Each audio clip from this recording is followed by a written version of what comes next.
Chill Funky Remix. Tại sao giờ này mới đến công ty? Tôi là Tôi đây là giám thị. Tôi sẽ báo cáo với giám đốc.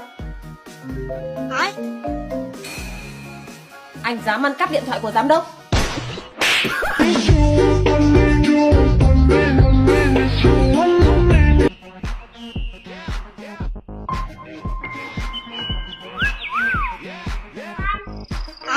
Không phải.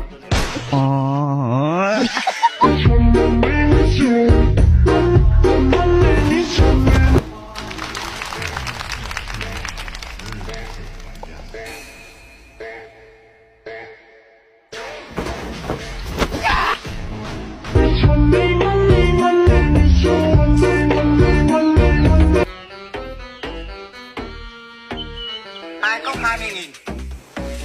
Hay lắm á. Nặng hay hả?